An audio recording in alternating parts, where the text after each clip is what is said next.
ayat Alkitab dalam kurung, bukan jiplakan, bukan sisipan. Salam alaikum, Besem Yesua Hamasiah. Saya Pendeta Henry Tan Dianta, Master of Bibliology Studies, menjelaskan dalam Bingkai Indonesia Pancasila, Pak ya. Saya dapat pertanyaan nih ya dari luar kekristenan. Saya menjelaskannya dalam Bingkai Toleransi ya. Pak Pendeta HTD, kenapa di Alkitab ada ayat Alkitab dalam kurung ya? Apakah itu ayat sisipan atau itu ayat jiplaan ya? Ya saudara-saudara ya. Pertama, Alkitab tidak jiplak siapapun, Pak. Ya, tidak ada Alkitab itu jiplak nama nabi, nggak ada. Jiplak kisah nabi nggak ada, Pak. Jadi Alkitab itu tidak jiplak kitab manapun. Sebelum Alkitab tidak ada kitab lain, ya. Kitab orang jujur itu muncul di era Yosua. Artinya apa? Yosua dan hakim-hakim ya, raja-raja ya. Artinya apa? Artinya kitab orang jujur itu muncul setelah era kitab Kejadian yang ditulis Musa ya. Bapak Ibu Saudara, Alkitab tidak jiplak. Ingat ya, nabi-nabi di Alkitab itu memang nabi yang dipilih oleh Yesus. Matius 23 ayat 34. Aku yang mengutus semua nabi. Aku Yesus. Ya. Ya, Nabi Musa asli nabi Alkitab, Pak. Nabi Daud, Nabi Nuh ya. Itu asli. Alkitab tidak ada nabi Adam, enggak ada. Kalau asli Alkitab nabi itu dimulai dari Ibrahim. Kejadian 20 ayat 7. Jadi Nuh itu bukan nabi. Nuh itu bukan nabi di Alkitab ya. Tapi kalau Ibrahim nabi ya. Jadi Ibrahim, Ishak, Yakub itu nabi karena Yesus berkata Lukas 13 ayat 28, Ibrahim, Ishak, Yakub dan semua nabi masuk dalam kerajaan Allah. Ya. Jadi pertama saya jawab dulu, Alkitab tidak jiplak, sama sekali tidak jiplak. Perjanjian Lama adalah Alkitab yang diturunkan oleh Yesus, ditulis penulis-penulis Alkitab. Ya, Alkitab Perjanjian Baru juga diturunkan oleh Yesus, ditulis oleh berapa ya? 7 penulis Alkitab Perjanjian Baru. Clear? Alkitab tidak jiplak, nama nabi tidak dijiplak, itu asli nabinya Alkitab. Ya, kisah nabi tidak ada yang dijiplak, itu asli kisah nabi Alkitab. Ya. Pertama itu dulu ya, tidak jiplak. Kedua, soal tanda kurung. Apakah itu ayat sisipan? Enggak juga. Perhatikan baik-baik penjelasan saya yang Alkitabiah ya. Alkitab itu mengalami masa-masa kekelaman kegelapan. Ketika yang namanya orang-orang Tritunggal merumuskan dengan yang namanya Allah itu berpribadi tiga, berentitas tiga, hakikat tiga. Ya, yaitu Tritunggal. Belakangan muncul segitiga. Ya, segitiga muncul abad ke-17 melalui John Calvin ya. Abad keempat itu konsili di kota Nisea, Konstantinopel, Turki ya. Itu dimotori oleh Tritunggal. Allah itu ada tiga tapi satu ya. Situasi seperti ini Yesus sebagai Allah tetap menjaga firman-Nya. Lalu mengizinkan ayat-ayat Alkitab waktu itu disembunyikan. Di mana, Pak? Di goa-goa sekitar Laut Mati. Berlangsung lama dari abad keempat sampai abad 20. Setelah Perang Dunia Kedua selesai, tahun 45, Indonesia kan merdeka 45. 1947. Selama berapa itu? Selama 15 abad. Tiba-tiba itu gulungan kitab itu ditemukan di Laut Mati yang disebut The Dead Sea Scroll. Ya, jumlahnya berapa? 980 gulungan, hampir 1000. Ya, anggap saja satu gulungan dari perkamen itu ada yang dari daun, dari lontar ya. Anggap saja satu gulungan satu ayat. Berarti ada hampir 1000 ayat perjanjian baru yang missing. belum ditemukan. Makanya mereka membuat doktrin Allah itu 3. Ya, mau dibilang 3 pribadi, 3 biji, 3 entitas, 3 hakikat. Tapi Allah itu 3. Bapa, Anak, Roh Kudus. Dan Allah tidak punya nama, itu dia. Ya. Dimotori oleh Tritunggal, kemudian Ortodok itu Lutheran, kemudian terakhir adalah segitiga ya oleh John Calvin. Ya, 1947 Indonesia merdeka 1945. Ini 1947 ditemukan naskah-naskah mulai ditemukan sampai nanti 1956 selama 9 tahun. Lalu mulai diterjemahkan oleh namanya United Bible Society. Diterjemahkan, muncullah 1963 nih saat saya lahir nih. Saya lahir 1963, muncul United Bible Society menyebarkan Alkitab dalam bahasa Inggris. Bahasa Inggris. Lalu Indonesia LAI dulu sudah menerbitkan Alkitab kan, zaman dulu ya toh. Seadanya ya toh, banyak bolong-bolong ya toh. Terus makin direvisi, terus direvisi. Sekarang ini tinggal kurang lebih saya menemukan 11 ayat dalam tanda kurung. Sekarang ini ya, 11 ayat dalam tanda kurung, bisa lebih sih, silakan dicari lagi. Ya. Tapi dalam bahasa Inggrisnya nggak ada tanda kurungnya. Artinya apa? LAI ya menerjemahkan dari Alkitab bahasa Inggris. Waktu itu mungkin ketinggalan terjemahannya, kelewat begitu. Ya, semua yang tanda-tanda dalam kurung itu tidak mempengaruhi tentang kontennya. Ya, lalu 63 itu sudah completely enough ya, sudah betul-betul komplit ya, completely. Baru sampai sekarang juga tidak ada berubah ya, sejak tahun 72-an lah ya.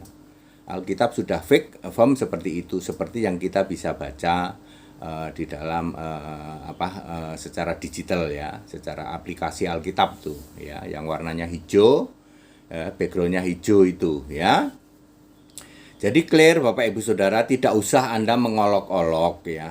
Alkitab kok ada tanda kurung, berarti ini sisipan, berarti ini jiplaan. Sorry Pak, Alkitab nggak jiplak. Satu nabi pun nggak ada yang jiplak. Satu kisah nabi pun nggak ada yang jiplak. Semua nabi, semua kisah nabi itu asli, seli Alkitab. Ibrahim mempersembahkan anak, mengorbankan anak, asli. Kejadian 22 ayat 2. Siapa namanya? Ishak. Asli itu Pak. Itu asli Alkitab. Asli, seli. Nggak jiplak Pak kami Pak. Ya. Soal tanda kurung berarti LAI itu jujur. Artinya dulu, namanya dulu ya, sebelum jadi komplit, terjemahannya ada yang ketinggalan. Ya, ada yang ketinggalan lalu dikasih tanda kurung. Dulu tanda kurungnya banyak Pak. Lama-lama makin berkurang. Sekarang ini kurang lebih tinggal 11. Ya nggak apa-apa ada ya tanggal kurung. Memang kenapa? Wong namanya juga Alkitab terjemahan kok. Ya bahkan satu ayat pun kadang-kadang nggak ada loh. 1 Yohanes 5 ayat 7 itu di bahasa Inggris nggak ada, di bahasa Indonesia ada. Ya nggak tahu dari mana. Tapi itu nggak ngaruh apa-apa, nggak mempengaruhi apa-apa di dalam. Saya sebenarnya ngerti sih maksudnya ya. Kenapa 1 Yohanes 5 ayat 7 itu dulu sebenarnya akan membuat Alkitab untuk Katolik yang Tritunggal. Lupa kehapus Pak. Kalau ya saya dengar cerita dari yang lama-lama kayak gitu katanya. 1 Yohanes 5 ayat 7 itu dalam bahasa Inggrisnya nggak ada. Bener nggak ya? Coba saya cek ya sebentar ya. Aku ini suka takut salah nama. Coba ya, saya cek ya coba ya. 1 Yohanes mana? 1 Yohanes 5 ayat 7. Dalam bahasa Indonesia ada, sekarang kita lihat dalam bahasa Inggris ya, King James Version misalnya. Oke, yang nggak ada mana ya? Oke, yang nggak ada di mana ya? Basic English. And the Spirit is the witness because the Spirit is true. Kayaknya di BBE tidak ada ya. Tidak ada. Atau di ayat 6 Genesis bagi the water and the blood. The Holy Spirit. Ada sedikit nomor 7 sama nomor 8. Oke, ini ada sedikit perbedaan sedikit ya. Ya, seperti itu ya. Kalau Anda lihat misalnya ya, Misalnya Matius 6 ayat 13. Matius 6 ayat 13. Dan engkaulah yang mempunyai kerajaan dan kuasa, kerajaan dan kuasa sampai selama-lamanya. Dalam kurung ayat itu.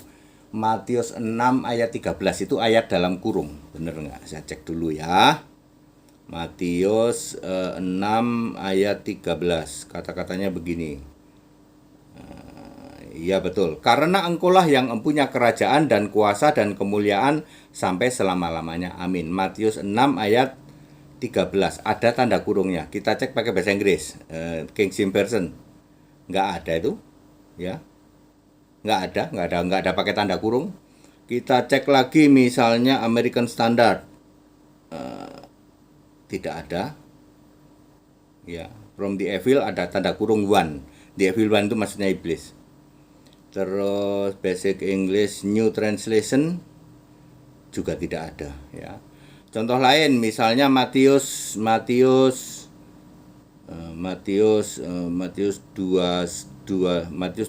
ayat 21 ya, coba ya. Nah, ini dia. Matius 17 ayat 21 dalam bahasa Inggris tidak ada. ya. Dalam bahasa King James Version 17 ayat 21. Whoever this kind God by the prayer. Dalam King James ada. New English Translation nggak ada, NET.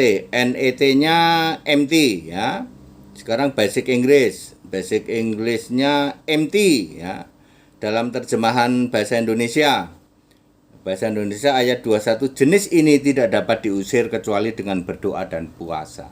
Ya nggak ada masalah, di dalam bahasa Indonesia pakai tanda kurung Matius 17 ayat 21. Terjemahan BBE tidak ada, terjemahan NET tidak ada, terjemahan KJV ada, tapi nggak pakai tanda kurung. Nah, seperti itu. Jadi soal tanda kurung itu tidak masalah Pak ya, itu tidak masalah dan tidak merubah apa-apa.